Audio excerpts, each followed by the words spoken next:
Good morning and good evening mga kamista. Welcome back po sa ating channel saan man po kayo nadoon sa mga oras na ito. So mga kamista, follow up lamang po ito doon sa ating sinimulan na vlog, reaction at comment doon sa mga ditong nakaraang vlog natin. Tungkol po ito sa pagbubukas ng investigation sa mga flood control na billion-billion po ang ginagastos, pero ang nangyayari po ay mukhang ninanakawan lamang o dinudugas o kinukupit lamang po ng mga kontraktor at ng kanilang mga kakuntsabang mga nasa poder o nasa posisyon ang pera na dapat na ginagastos para sa mga project ng flood control. So, ito po ay continuation at sana po panoorin nyo po hanggang huli kasi this issue is not a political issue. This issue is national. Wala pong sinasantong, yung problemang ito ay hindi lamang po laban ng mga BBM o mga DDS, mga Pinklawan o mga Dilawan. Ito po ay problema nating lahat. Kahit ano pa man ang iyong political affiliation, apektado ka dito. So kung interesado ka, panoorin nyo po hanggang huli at pag-usapan natin ang mga nangyayaring kaganapan sa ating bayan na alam kong hindi ninyo ikatutuwa at hindi rin po ako natutuwa sa mga nangyayari tungkol po dito sa mga project na ito. Una-una, nagpapasalamat tayo at binanggit ni President Bongbong Marcos na iimbestigahan itong mga kontraktor na ito na nagsasamantala sa pondo na inilalaan para sa flood control taon-taon. At sinabi nga po niya na hindi niya titigilan yung mga ganitong kalakaran. At kung maaalala ninyo, nitong nakaraang SONA, nagsabi siya sa mga politiko na nakaupo na involved sa pangongontrata sa sariling project nila. Ibig sabihin po, yung congressman na may hawak na pondo, sila rin po ang kontraktor or ibinibigay po nila sa mga kaibigan po nilang kontraktor para po mapaghatian yung pera. So ang sabi po niya is mahiyanan naman daw po kayo. Biruin nyo, nagtayuan po lahat ang mga nasa Congress, kabilang yung mga pinatatamaan niya at nagpalakpakan din. So, mga kamista, tuloy na natin. Okay. Except, meron po tayong kumpanyang ngayon dito na tatalakayin. At yung kumpanyang ito, yung pangalan po, ay sumikat po ito o pumutok ang pangalang ito o umalingaw-ngaw nung panahon ng eleksyon nitong nakaraan, yung midterm election. Okay. Uunahin na natin. So, yung pangalan po ng kampo ng pamilya na nagmamay-ari po ng mga kumpanyang ito na nakasungkit po ng top 3 position sa top 15 na inireport ni PBBM na nakakopo o nakakuha ng malalaking project sa gobyerno. So, umalingaw po ang pangalang ito noong panahon ng midterm election. Ang kalaban po niya rito ay walang iba kundi si Vico Sotto. Ito po yung eleksyon sa Pasig. At ang pangalang yan ay Diskaya. Yung apelido po niya ay Diskaya. At nito nga pong midterm election sa labanan sa Pasig ay naging mainit. Dahil talagang pilit nilang sinisiraan itong si Vico Sotto na kung ano-anong propaganda, paninira ang ginagawa nila kay Vico Sotto para lamang matalo nila. Ginamitan nila ito ng lahat ng makinarya, social media, paninira at may mga tao pa silang kinukuha. Outside the city, mga taga Quezon City pupunta ng Pasig para siraan si Vico Sotto. Ganyan po sila kaduming lumaro noong panahon ng eleksyon na gusto nilang makakuha ang Pasig. So, okay, let's go straight doon sa problemang ito. From 15 companies na ibinulgar ni PBBM na nagmamanipula ng mga kontrata sa flood control, yung top 2 and 3 na company ay pagmamay-ari po ng Diskaya.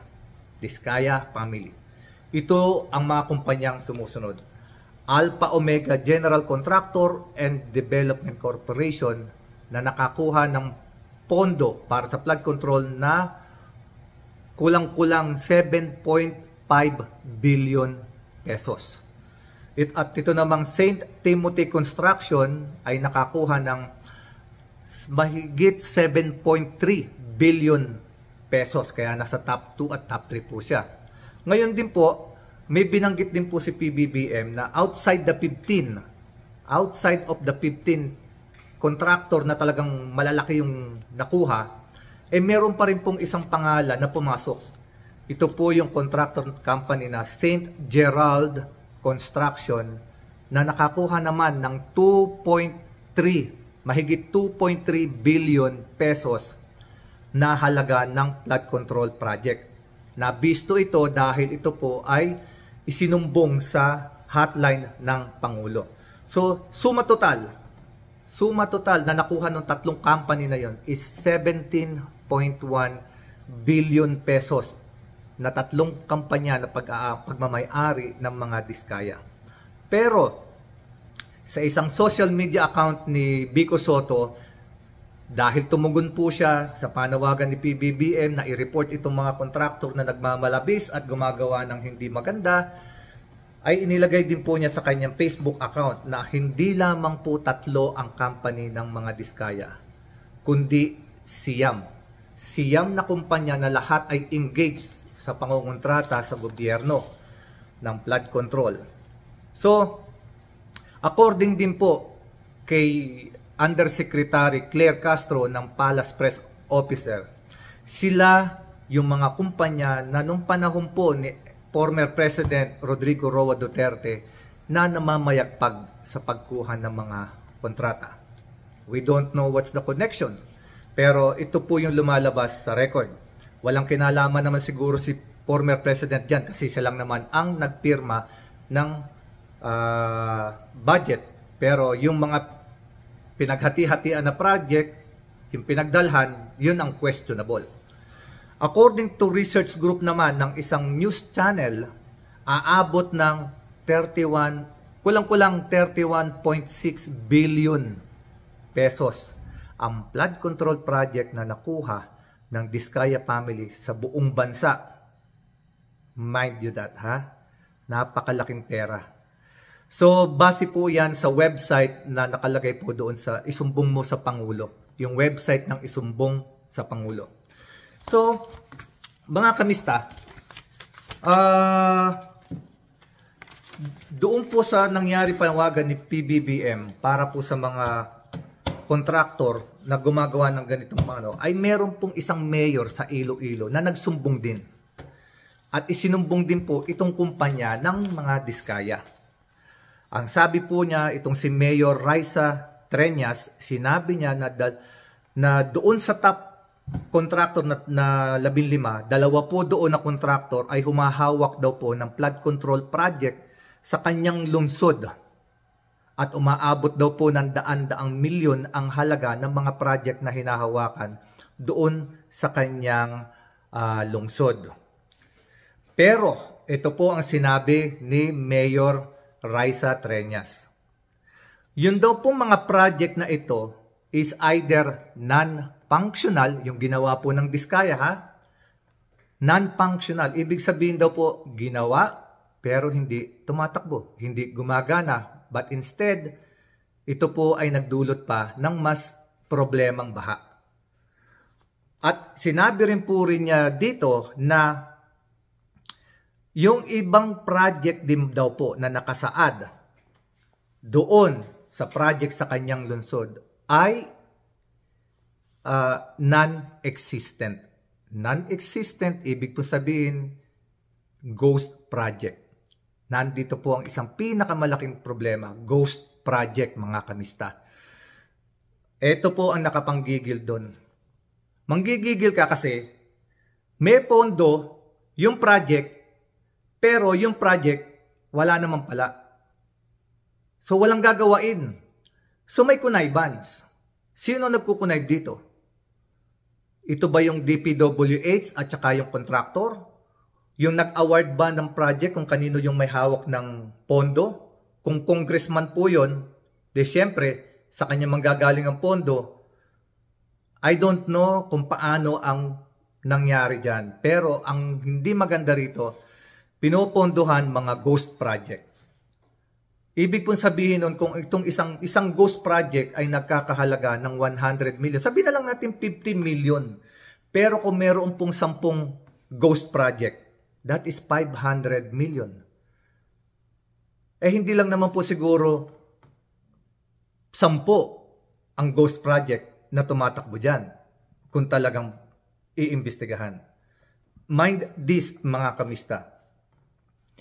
Ito ay tahasang pagnanakaw, pagwawalang hiya sa pondo, na yung pera na nakalaan para sa mga project na makakatulong sa mamamayan, ibinubulsa po lamang talaga. Tahasang pagnanakaw po yan sa pondo ng bayan. At sana nga po talaga, yung programa na inilunsad na ito ni PBBM ay magtuloy-tuloy at maging seryoso. Kasi dito malalaman natin at makikita natin kung talagang may pangil ba ang ating present administration para supilin at tibagin itong mga ganitong klase ng mga kontraktor at sabuatan ng kontraktor at ng may hawak ng funds na nasa politika. This is a very systematic syndicate.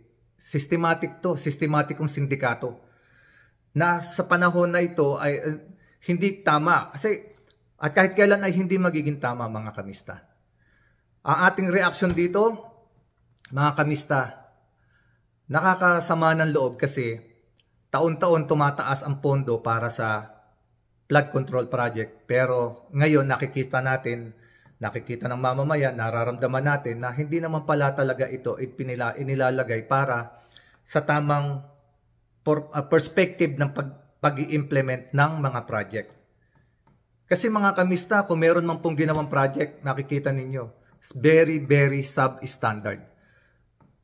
I know yung mga nanonood sa akin ngayon na nakarating sa ibang bansa, lalo-lalo na sa Japan, sa Taiwan, sa Hong Kong, sa Amerika, sa England o sa mga mauunlad na bansa, makikita ninyo kung gaano ka-efficient at yung quality ng ginawa nilang project ay napakaganda, matitibay, at hindi yung mga project na para may maipakita lang na may ginawa, 1, 2 o 3 taon, sira na rin po. Pagkatapos, hihingi uli ng pera para sa pondo at paghahati-hatian na naman po ng mga timawa na ito. Napakalalim po ng sikmura ng mga taong ito na walang kabusugan. Nakakasama ng loob kasi taon-taon po tayong mga ordinaryong mamamayan laging lumulubog at unti-unting lumulubog pa sa baha.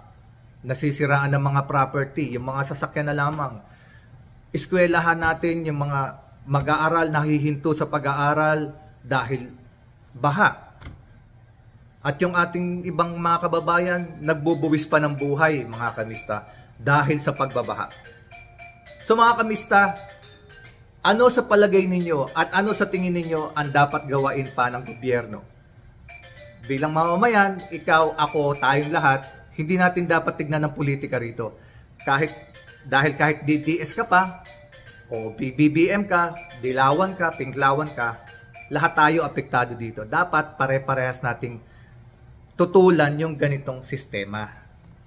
So mga kamista, kung ano man ang iyong comment at kung ano man ang iyong reaksyon sa nangyayaring ito, wag po nating pabayaan na magtuloy-tuloy. Mag-voice out po tayo. Again, kagaya po na sinasabi ko, kung ang politiko na mai-involve dito, na malalaman natin at mabubuko at mabubuking, wag na natin silang bigyan pa ng pagkakataong maupo muli sa susunod na mga eleksyon. Ibasura nyo na sila dahil po taon-taon po tayo dumadanas ng baha dahil po sa kanila.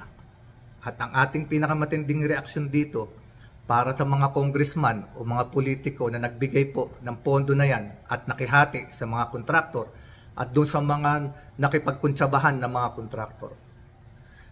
Ano ba ang feeling ng isang pag namimili kayo ng mga luxury bag para sa anak ninyo, sa asawa ninyo?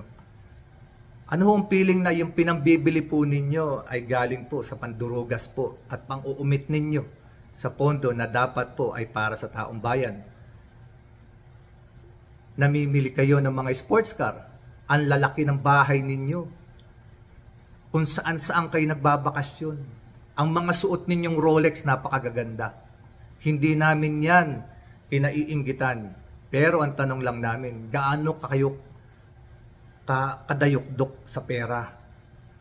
Gaano kalalim ang inyong sikmura at wala kayong kabusugan? Samantalang ang mga mamamayan, lumalangoy lagi sa baha, namamatayan, nasisiraan ng property. Mga kamista, hanggang dito na lamang po sa mga kapatid nating Muslim. Assalamualaikum. God bless us all. Pagpalain po tayo ng Panginoon at lagi po nating tatandaan, pag ang gobyerno o ang isang politiko ay may ginagawang mabuti at maganda para sa ating bayan at sa ating mga mamamayan, purihin po natin. Pag ang politiko ay mandurugas, punahin natin. Walang masama dun. Iniluklok natin sila sa poder para paglingkuran ang kanilang mga constituents. So remember mga kamista, tayo ay balanse. Hindi natin kinukundina ang mga politikong gumagawa ng tama. Ang pinukundina natin o pinapansin natin ay yung mga taong nagwawalang hiya sa mamamayan. Maraming salamat po mga kamista. Don't forget to comment, subscribe, like, and share. This is our fight. Pilipino tayo. Hindi natin dapat isipin ang mga pagkakaiba-iba sa political affiliations natin. Mabuhay po kayong lahat. Hanggang sa muli.